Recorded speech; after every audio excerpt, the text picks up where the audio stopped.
Hello दोस्तों, स्वागत है आपका आपके अपने लीगल चैनल सोच पे प्रहार में। दोस्तों, आज मैं आपको बताने वाला हूं कि अभी रिसेंटली 4 नवंबर 2020 को सुप्रीम कोर्ट ने 125 सीआरपीसी यानी मेंटेनेंस के मामलों के लिए एक नया जजमेंट दिया है, जो कि हस्बैंड और वाइफ दोनों के लिए ही जानना बहुत ही इंपॉर्टेंट होगा।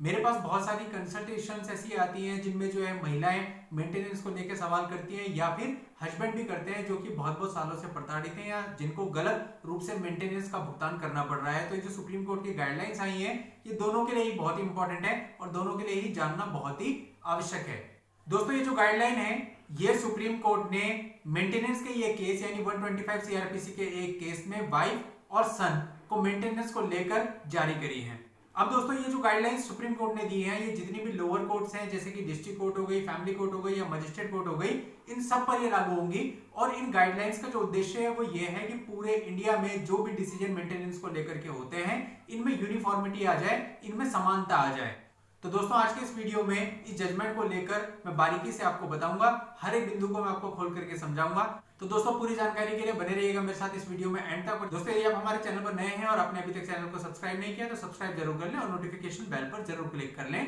ताकि जब भी मैं ऐसी कोई लीगल पोस्ट लेके आऊं उसकी जानकारी आपको सबसे पहले मिले। तो चलिए दोस्तों, स्टार्ट करते हैं, जानते हैं इस जजमेंट के बारे में। तो दोस्तों, इन गाइडलाइंस में जो सबसे पहली बात है वो ये है कि सेक्शन 125 सीआरपीसी यानी मेंटेनेंस के केस में अब मेंटेनेंस बिल्कुल उसी डेट से देना होगा जिस डेट पर वाइफ ने पिटीशन फाइल करी थी मेंटेनेंस के लिए। वैसे पहले भी ऐसे ही ऑर्डर किए जाते थे कि जिस डेट पर जो है मेंटेनेंस की पिटीशन फाइल की है उसी डेट से खर्चा देना पड़ता था। तो इसमें कोई ज्यादा बदलाव नहीं हुआ है, लेकिन फिर भी ये जो महिलाएं हैं उनके लिए एक अच्छी बात है कि ये अब उनके लिए बिल्कुल सुनिश्चित हो गया है कि जिस डेट पर वो पिटीशन फाइल करेंगी उसी दिन से उनका खर्चा कैलकुलेट होगा। लेकिन दोस्तों, इसके साथ साथ जो एक बहुत बड़ा डिसीजन कह सकते हैं अब सुप्रीम कोर्ट का जो उसने दिया है वो ये दिया है कि भाई जो आपका खर्चा होगा वो बहुत सारी चीजों पर निर्भर करेगा। सबसे पहली चीज ये देखी जाएगी कि जो महिला है, महिला को कितना मेंटेनेंस देना है, ये इस बात पर डिपेंड करेगा जो पति का अपना स्टेटस है उसके अकॉर्डिंग ही स्टेटस वो महिला को मेंटेन करके देगा। फॉर एग्जाम्पल, महिला मान लेते हैं ऊंचे घर की है यानी कि पैसे वाले घर से है, लेकिन जो पति है उसका स्टैंडर्ड उससे बहुत नीचे है, तो पति का भी ये काम नहीं है कि वो उस महिला को उसके मायके के अकॉर्डिंग स्टेटस को मेंटेन करके देगा। वो केवल अब उसे अपने अकॉर्डिंग स्टेटस ही मेंटेन करके देने के लिए लायबल होगा। दूसरी चीज ये देखी जाएगी कि जो महिला है वो क्या शादी से पहले नौकरी करती थी,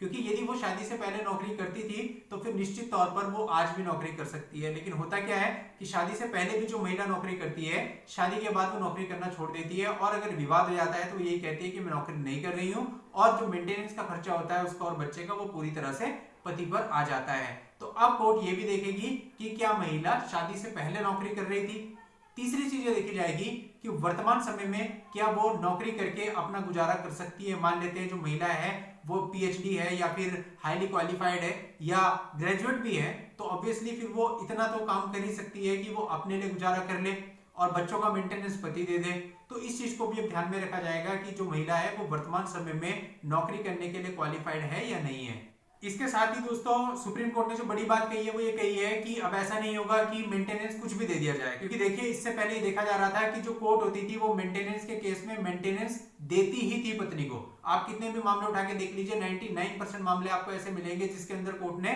मेंटेनेंस का ऑर्डर जारी किया, यानी फिर ये निश्चित है कि यदि पत्नी ने मेंटेनेंस का केस डाल दिया तो उसको मेंटेनेंस देना ही है। अब तक यही चल रहा था, लेकिन अब मेंटेनेंस देने से पहले मैंने आपको जितनी बातें बताई, कोर्ट उन सारी बातों को ध्यान में रखेगी और इसके साथ साथ पति को भी और पत्नी को भी, यानी कि दोनों पार्टी को उसके जितने खर्चे होंगे, जितनी आमदनी होगी, जितनी आय होगी, जितनी संपत्ति होगी, जितना उनके ऊपर कर्ज होगा, उन सब का विवरण कोर्ट को देना पड़ेगा रिटर्न में, यानी सारे डॉक्यूमेंट्स भी साथ में प्रोवाइड करने पड़ेंगे। उसके बाद उन सारे डॉक्यूमेंट्स को स्टडी करने के बाद कोर्ट डिसाइड करेगी कि मेंटेनेंस की राशि कितनी तय होनी चाहिए, क्योंकि ये हो सकता है कि हस्बैंड के ऊपर लायबिलिटीज बहुत ज्यादा हो, एसेट्स उसके कुछ भी ना हो, और जो वाइफ है, वाइफ के पास एसेट्स बहुत ज्यादा हो लेकिन उसकी कोई लायबिलिटी ना हो, कोई कर्जी ना हो उसके ऊपर, तो ऐसे केस में तो मेंटेनेंस नहीं बनता है। तो ऐसे में हस्बैंड को फायदा हो जाएगा। तो यानी कि अब मेंटेनेंस डायरेक्टली कोर्ट डिसाइड नहीं करेगी, बल्कि उसके लिए आपकी लायबिलिटीज, आपके एसेट्स, आपकी जो भी खर्चे हैं या फिर जो भी कर्ज है आपका, उन सब की जो भी कागज डॉक्यूमेंट्स होगा वो आपको पहले कोर्ट में देना पड़ेगा। कोर्ट उसको वेरीफाई करने के बाद ही मेंटेनेंस की राशि तय करेगी। तो कहीं ना कहीं ये बहुत ही अहम फैसला है, खासतौर पर उन लोगों के लिए जो अननेसेसरी पीड़ित हैं या फिर उन पर मेंटेनेंस का गलत केस किया गया है या फिर गलत तरीके से नाजायज राशि उनसे मेंटेनेंस की ली जा रही है। तो दोस्तों ये सुप्रीम कोर्ट का डिसीजन सम्मानजनक है और इस डिसीजन में ये भी कहा गया है कि जो मेंटेनेंस के मामले होंगे उसको जल्द से जल्द निपटाया जाए। वो सालों नहीं खींचने चाहिए, बल्कि कोशिश ये रहनी चाहिए कि 6 महीने के अंदर अंदर इसका निपटारा हो जाए। तो ये चीज भी महिला और पुरुषों दोनों के लिए बहुत ही फायदेमंद होगी, क्योंकि अभी करंट टाइम पे तो देखा जा रहा है कि 2-2, 3-3, 5-5 साल से मुकदमे चल रहे हैं और फिर भी इनका कोई निष्कर्ष अब तक नहीं निकला है और इतने समय से